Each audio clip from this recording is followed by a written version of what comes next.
Okay, so right now I've got the onion and garlic, and I put the frozen spinach in the pan here. I'm trying to just saute it a bit to get the last of the moisture out of the spinach, because I don't want it to have too much water in it, or else your pizza's gonna turn out a bit watery. And then I'm gonna add, got this about on medium, this pan. I'm gonna add about half a teaspoon of basil, and I'd say about the same amount of oregano, dried oregano, dried basil, give a bit of flavor. Then stir that in here. Give it, you're gonna get it nicely mixed in and get it to smell of the herbs. It's nice.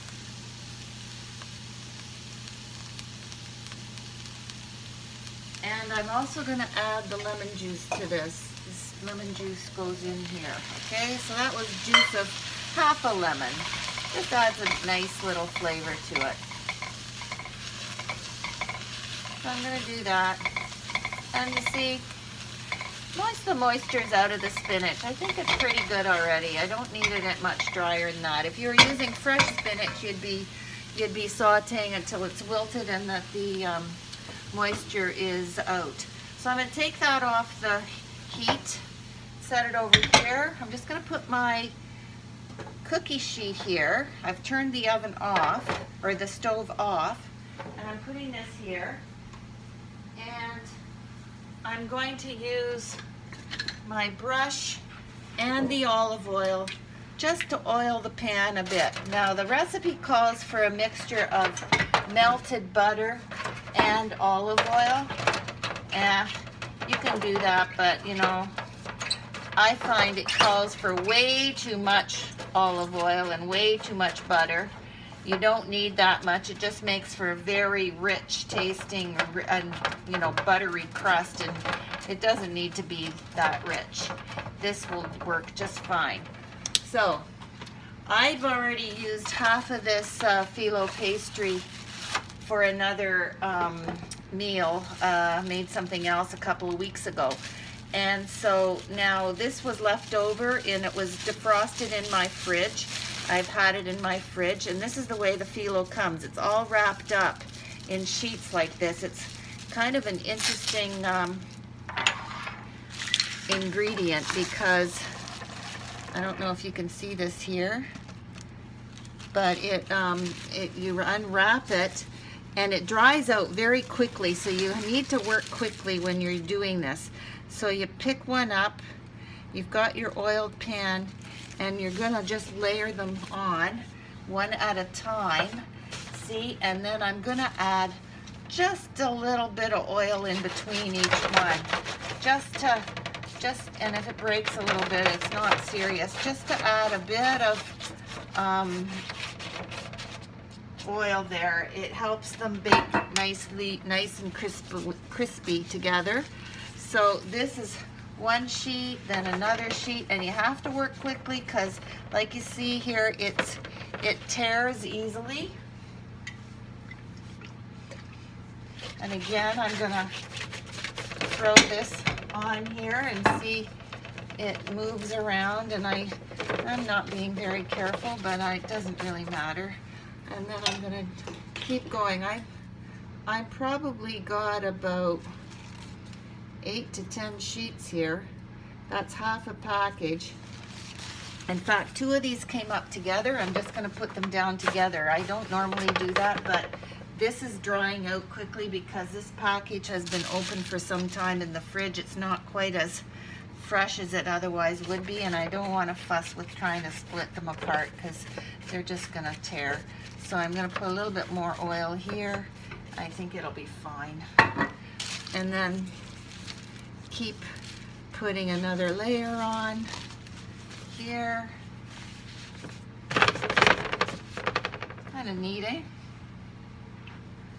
Where did, okay, that out.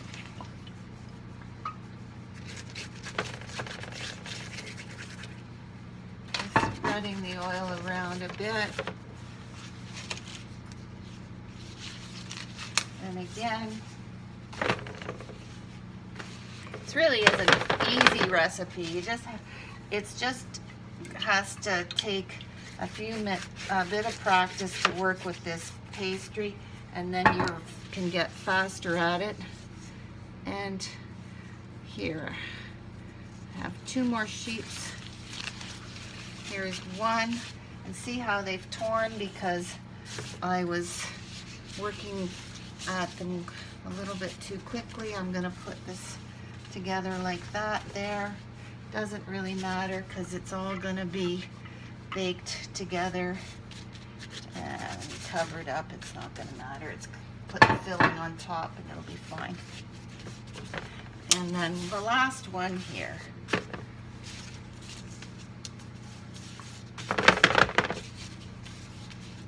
There, just to kind of put it all in there. So that's my half a package of phyllo pastry.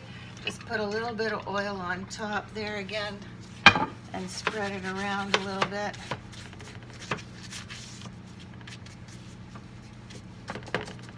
Okay, now I'm gonna take this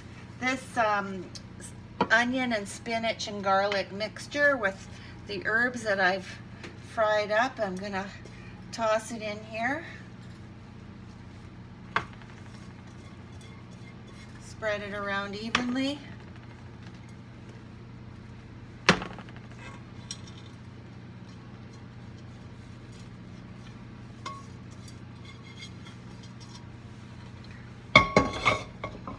And just sort of spread it around so it covers the entire pan pretty well. There. Then I'm gonna take my feta cheese and I'm gonna spread it around.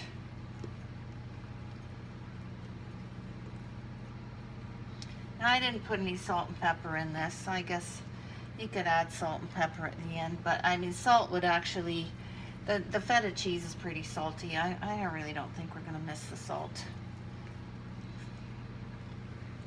I have nothing against salt, but I just kind of forgot. And then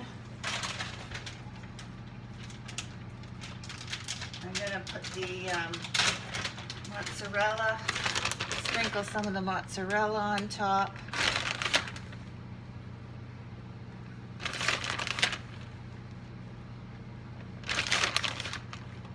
Save some of it for the end. I don't put nearly as much cheese on as they say you're supposed to. I'm gonna put the sliced tomatoes on top. Now, if you have really juicy tomatoes, and these are small and they're juicy, but I would say not excessively so. The recipe says to dip them in breadcrumbs before you put them on. I'm just gonna sprinkle a few breadcrumbs on top. The breadcrumbs kind of help absorb some of the extra juices from the tomato so that you don't have a watery topping on your pizza in the end, you know? Like you'll notice there's some juice left in the dish here. I'm just gonna chuck that. And then I'm gonna take the breadcrumbs, and in this case I've got panko, but you can buy cheap breadcrumbs in the bakery section of the grocery store. Try and get this open.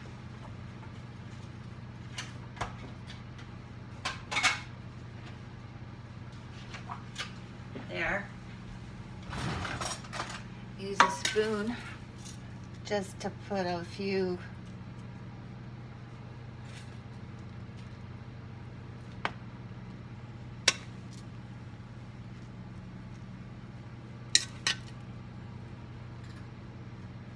Now, if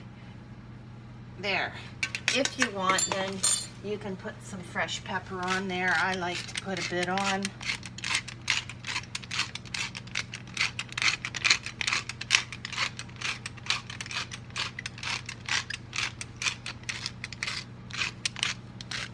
And now I'm going to put the rest of the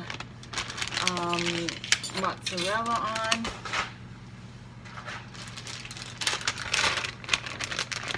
Again, I do not have as much mozzarella as the recipe calls for. I just don't, and you can put, it calls for a lot. You can put it all on if you want, but I don't happen to have it handy, and I don't really care if my pizza's got an excessive amount of cheese on it, you know, like quite happy to keep it like this. And then, just for a little bit of extra crispiness on the crust, I'm gonna put a little bit of olive oil in this dish here, and I'm gonna just kind of go around the edges of the crust here and dab them with a bit of olive oil. Now, if your pan is a little bit smaller than the sheet of phyllo that you're using, you're gonna have excuse me, phyllo hanging over the edges. You can just kind of roll it in and tuck it in the edges, and then dab it with some olive oil like this all the way around, and that will, you know, give you a little bit of a crust around the edges, a ridge around the edge, and that's quite nice too. Anyway, there, it's ready to go in the oven.